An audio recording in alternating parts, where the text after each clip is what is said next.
Good morning, everybody, and thank you very much for giving this opportunity to share our learning and also to learn from all of you. I'm really looking forward to this day. Special thanks to Professor Ilana Chrome, who approached me last year and gave me this opportunity to come along and talk to all of you all. Next, please.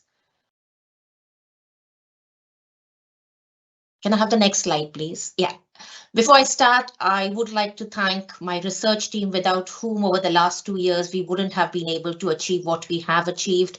And although COVID has been dreadful and we all have been impacted in our professional and personal life, I do feel there has been an opportunity to learn, which we need to hold on to those nuggets as we move into the new NHS. Also, a special thanks to all our patients, carers and clinicians who have shaped our learning and have enabled us to do what we are doing digitally in Wales. Next slide, please.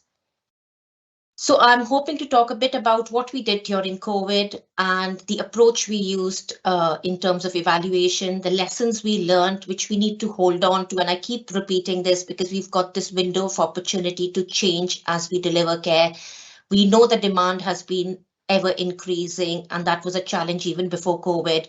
But how do we adapt ourselves and move forward and embed and make this sustainable? Next, please. Next, please. So 2019, before COVID, seems a long, long time ago. We were part of the Health Foundation Innovation for Improvement program and were funded to test out video appointments in our camp service for young people presenting with eating disorders and self-harm. It was all very novel. It hadn't been done before. And the thing that drove us to do this was workforce, because we had a very small team that was already stretched and was spending huge amount of times traveling up to see young people who were admitted on the pediatric ward in 3 of our different district general hospitals. And often it would mean that they weren't able to see all these young people and they had to stay back, which meant that the beds were getting blocked, but also meant a lot of stress and frustration among the young people and families. So it was making sure that how we could provide timely and safe assessments and also provide a safety plan and discharge for these young people, along with reducing the stress on the staff, but also reducing the carbon footprint because we were spending hours on the road. But more than that, the frustration of not finding a place to park in these hospitals, which all of us can identify was a huge challenge. Next, please. So what we learned from Kutch before COVID was that it works, but we need to have the right people and the right technology in place. Based on our learning, we developed a Kutch toolkit, which is available on the Royal College of Psychiatrists website, and it was connecting with telehealth to communities and hospital for healthcare. It took us step by step through all the processes that were needed in order to make telepsychiatry evidence-based and also to enable to evaluate what we did. Next, please. And again, no disrespect. I don't want to teach my grandma to suck eggs. We've done it over the last 2 years, but what we need to do is do it properly, do it based on the evidence, and do it something that's going to be safe for the patients and for us. So it's having the right team mix. And this is not just clinicians, including admin, managerial staff, patients, and carers. It has to be totally co-produced and very much choice driven, a choice that's made by clinicians in terms of managing risk, suitability, and safeguarding, but also in terms of patients. We do know that digital literacy was a problem and is a problem in some areas, but we also know that COVID has educated us, taught us a lot that we would have taken a decade or even more to learn. Respecting confidentiality, being aware of consent, what is needed in terms of safeguarding, having the right equipment. And that's one of the biggest frustration. At the start of COVID, we know that headsets, desktops, computers were like gold dust. Having the right technical support. When we were doing Kutch, what we were lucky with was having 24/7 support from the IT team, and that was just fantastic. And that instilled confidence in all of us, but also our patients. And if there's one thing I would like you to take from today is evaluate, evaluate, evaluate. Without data, we will not be able to make it sustainable. Next, please. So again, I won't go through the whole toolkit, but there are a lot of visuals that describe what the workflow should be, starting from how appointments are planned, how they are sent across, how they are triaged, and how they are documented. Next, please.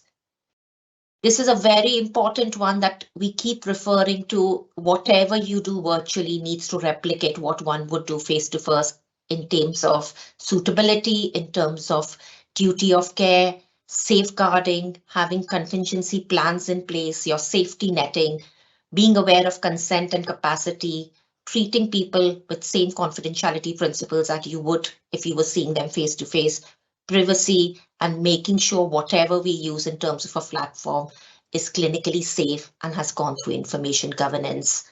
Next, please. So March 2020, COVID came along. I was part of the Kutch team, and I was then asked by Welsh government to take on the role of the National Clinical Lead for implementing video consulting across Wales. Kutch was used as an exemplar, and if you can imagine, it was 9 months of our learning that we had done with Kutch. We had tested out not only in camps, but also in primary care, in schools, but we were still learning. With COVID, the challenge was making safe and timely delivery of care possible and protecting the public, patients, and NHS workforce. Time was not on our side. Failure was not an option. So we just cracked on. Next, please.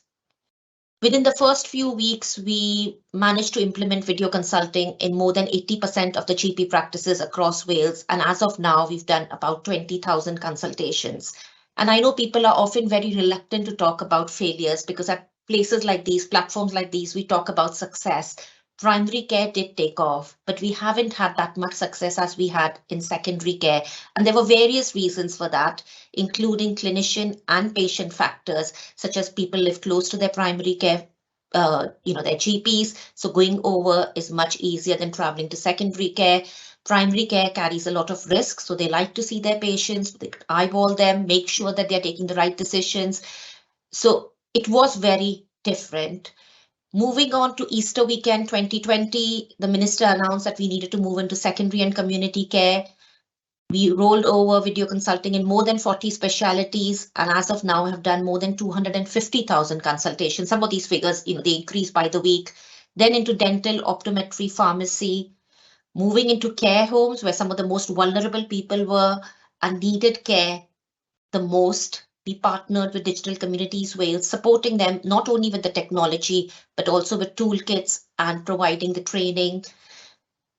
Virtual groups supporting parents, carers, patients, those who cannot access care during that time. And something that's very dear to me is how we enable remote care in schools. If you think about the lockdown and schools were struggling even when the lockdown released, how we could continue to support some of our young people and staff in the school setting. Next, please. We've got loads of resources and toolkits that were put together on our website. Moving on to our evaluation. Next, please.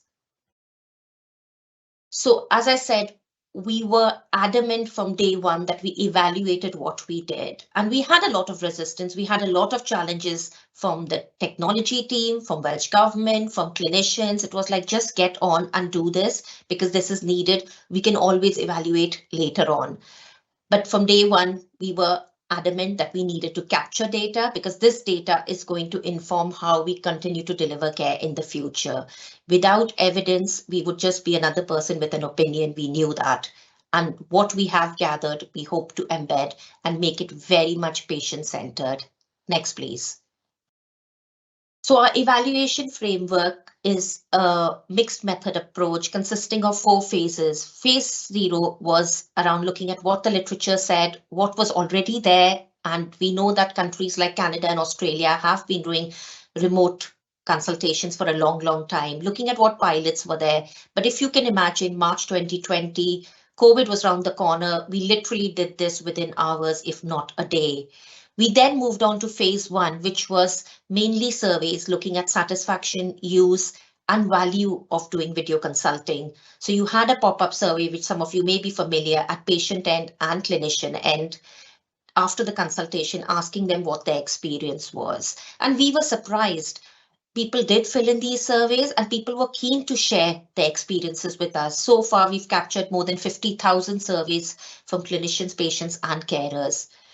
As the lockdown eased in summer 2020, we moved on to understanding better in terms of what the benefits are, but also what the challenges are of using video consulting and how we make it sustainable.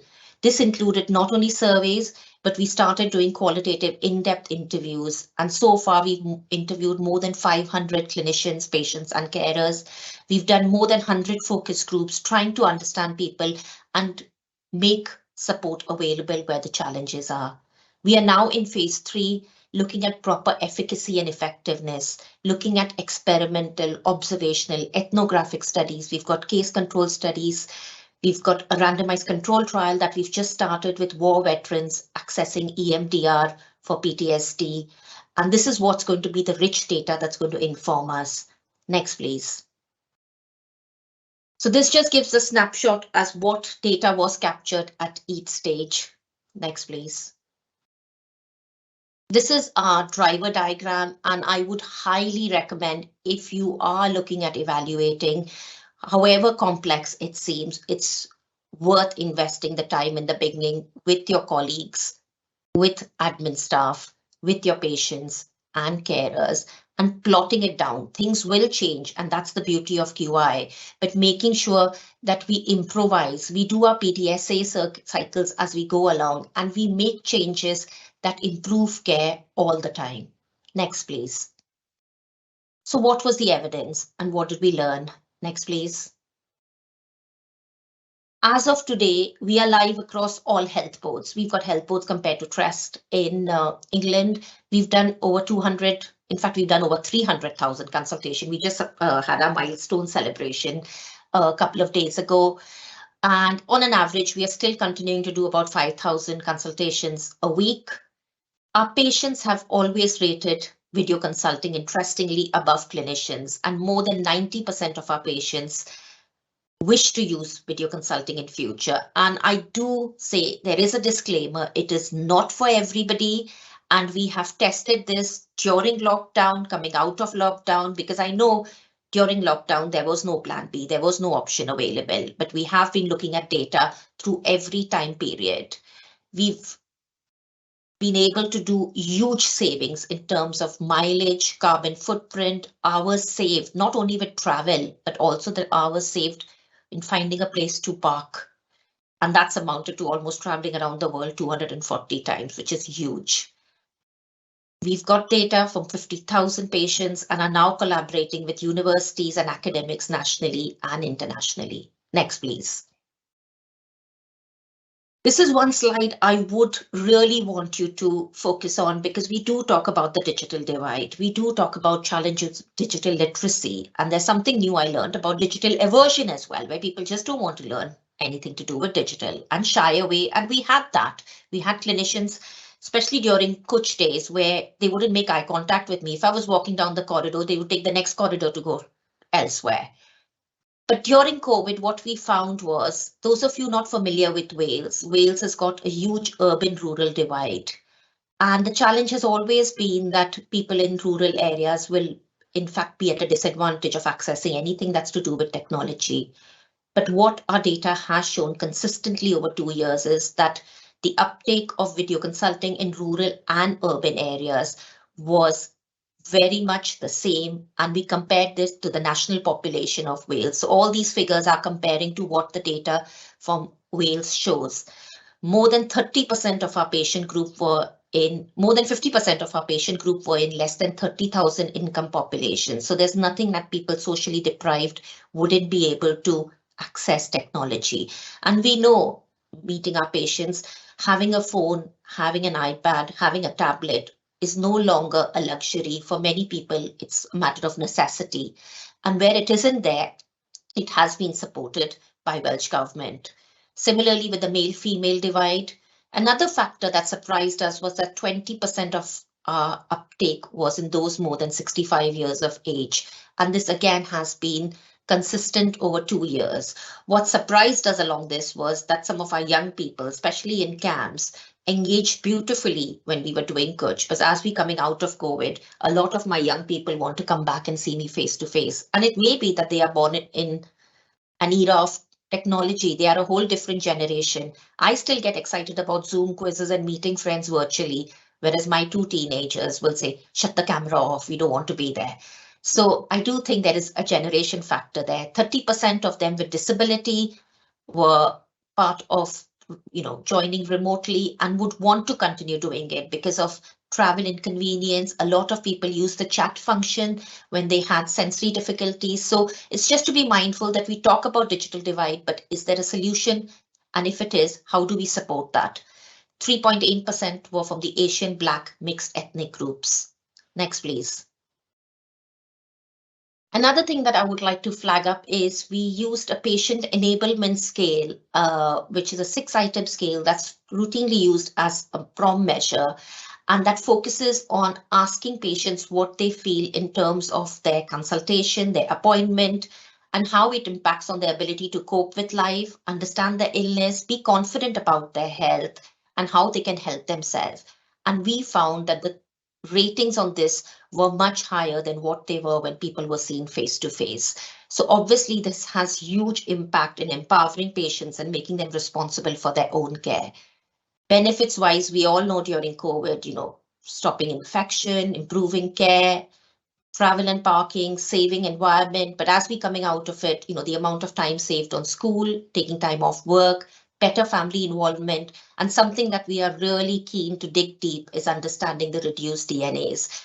Because what we are hearing from patients is those who engage find it much easier to engage virtually, because if they do forget the appointment, you can call up and people are happy to switch on their laptop or their tablet and engage and join the appointment. Whereas if somebody physically DNAs a face-to-face appointment, it can often be challenging, and it's usually a slot that goes without seeing anybody. In terms of challenging, again, surprisingly, we found very little evidence of people not having confidence. Where there was an issue, they were supported by families, were supported by Digital Communities Wales, which is a third sector organisation, supporting those who need help with digital literacy. And issues with safe space were there initially, but didn't seem to be a big challenge. Next, please. Looking specifically at the Welsh mental health data, and this is from phase 1 and 2. So over 1 year, what we found was, again, not surprisingly, because literature showed even before COVID that mental health was one area where virtual appointments do work, and 20% of our appointments across Wales were mental health appointments. We engaged with more than 3,500 participants and used a mixed on a quality and quantitative approach to understand what the benefits were, what the challenges were, and how we can support this. Next, please. Again, not surprisingly, 90% of the mental health patients rated video consulting as excellent, very good, or good. And this was much higher than what the clinicians were saying, which was consistent with the overall data. And there was no digital divide in terms of age or gender, ethnicity, income, or location in our mental health patients. So they were accessing it very much like what we had learned from the data in general. Next, please. What we found was that patients who preferred to use VC again, and this goes back to the point I made earlier, appeared to be much higher in the adult population compared to the CAMS population. These appointments were more successful in follow-up appointments and therapy compared to first appointments. And we know as mental health professionals, having a rapport is very important. And once you've got a rapport, and you understand the patient, you understand the family, they're happy to engage with you virtually. And it has to be very much driven by your risk assessment, your clinical assessment, and patient choice, which is important as well. Clinicians working from home were 52% compared to those working in their clinic, but those working from home rated video consulting much higher, which was interesting. And digging deeper, we found that they were the ones who had the right technology, but also access to patient records, which is very, very important in any specialty, and more so in mental health. And clinicians in adult mental health rated VC much higher. Next, please.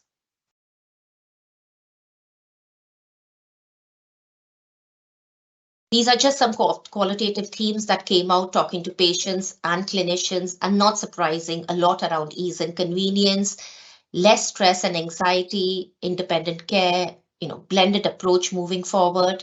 Next, please. We wanted to focus specifically on eating disorders because this, again, has been a huge challenge in terms of demand, and I'm sure this must be resonating with a lot of you. The data was limited. We only had 92 responses to look at in that time period.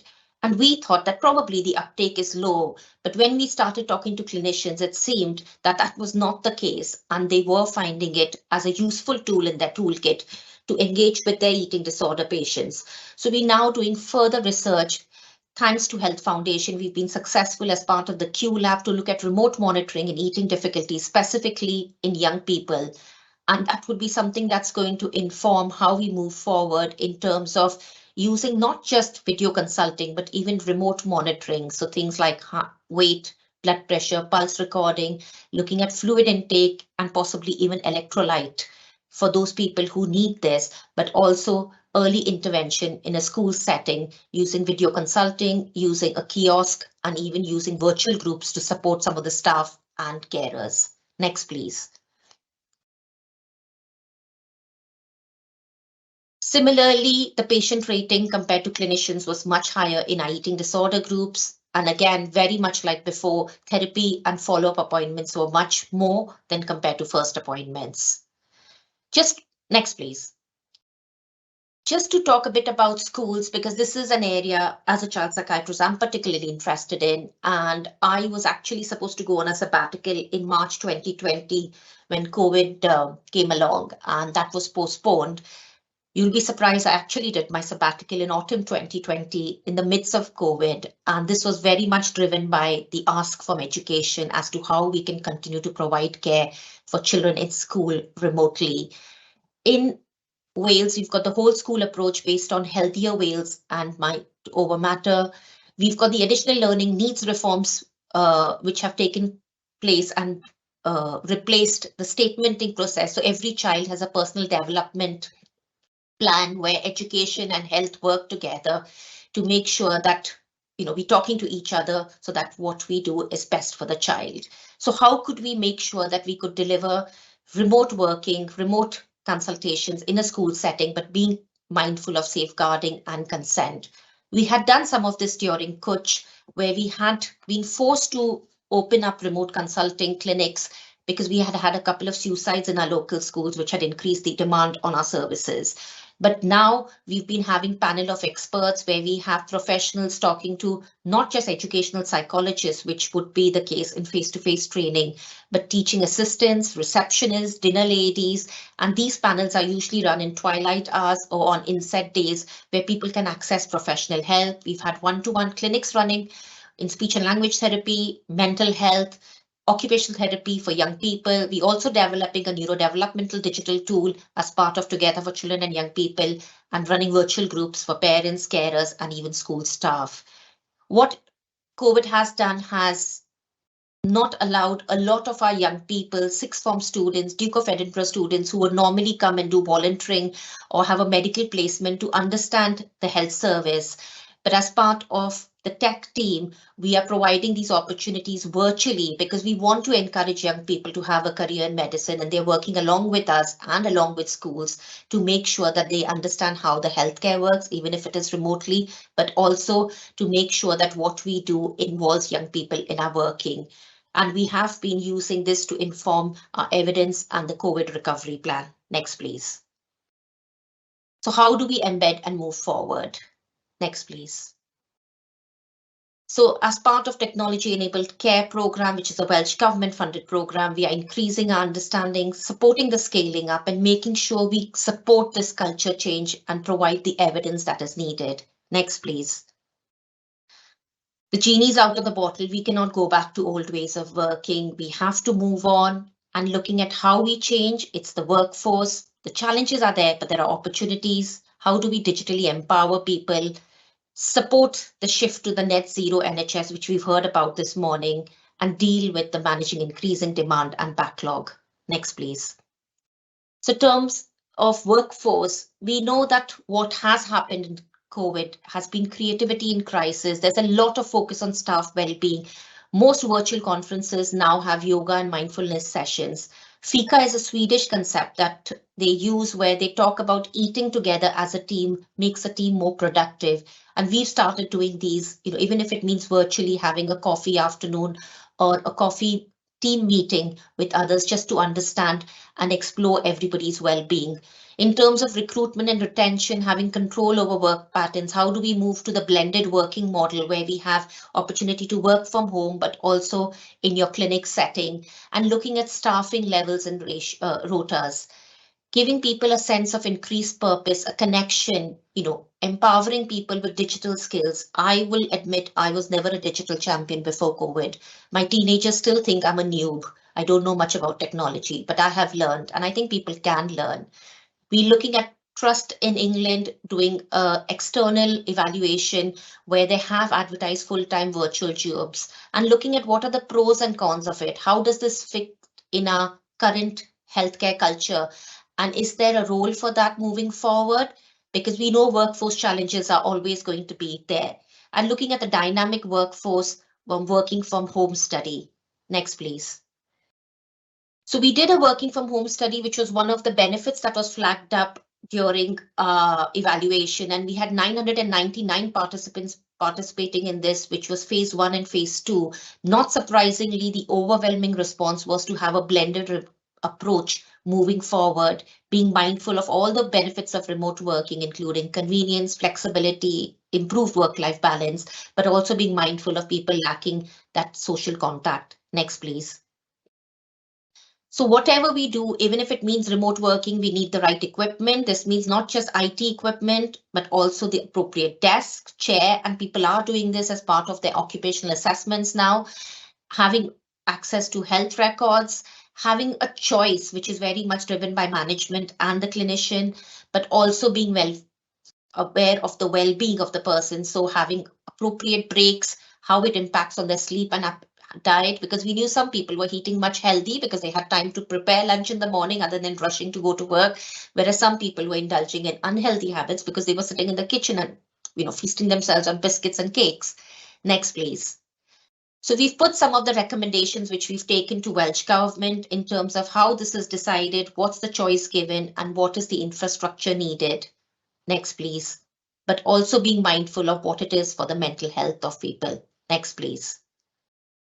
Moving on to digital empowerment and competency, we've seen a cultural shift. How do we positively approach digital divide? Saying it is there is not going to be helpful. How do we address it?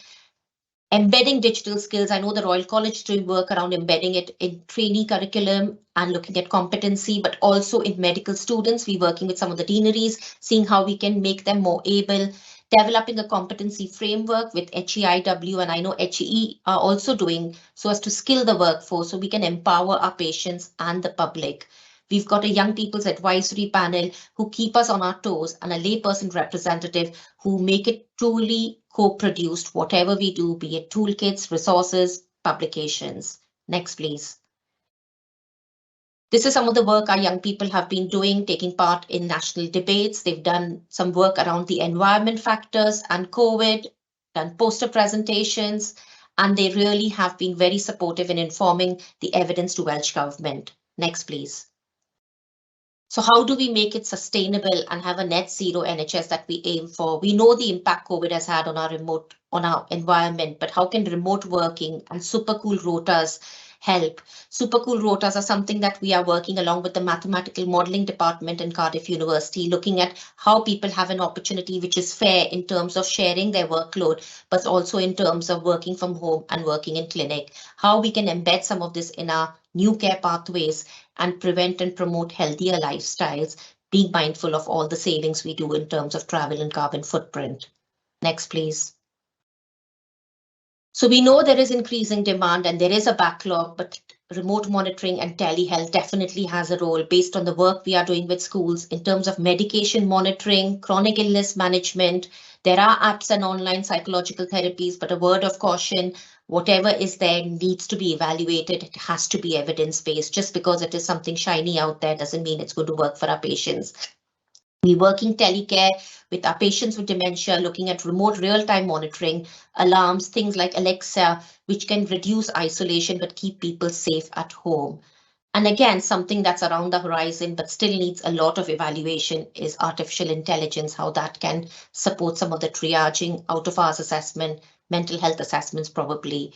So we've got a choice. We do more of the same or we do more with the same, but whatever we do, we generate evidence. Next, please.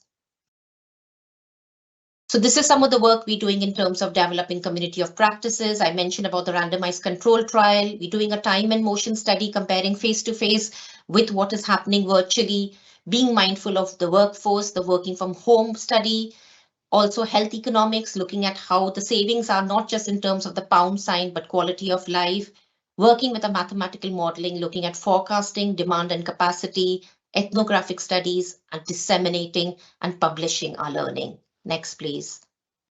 So thank you very much. I do think that, COVID has provided us with an opportunity and we have to grab this and move forward with it.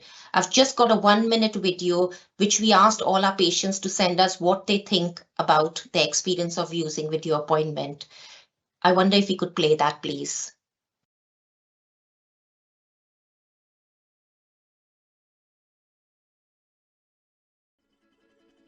One of our roles within Tech Cymru is to support clinicians and patients to use video consultation in various healthcare settings.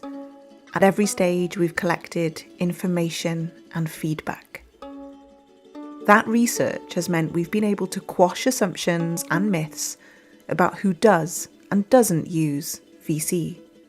We now know so much more about how it works, how to keep people safe, and how to make the consultations as effective as possible. But some things are hard to put into words or a tick box, and they don't really make sense as a statistic. So we asked people to share an image to represent how using VC has made them feel over the last year. And this is what people shared.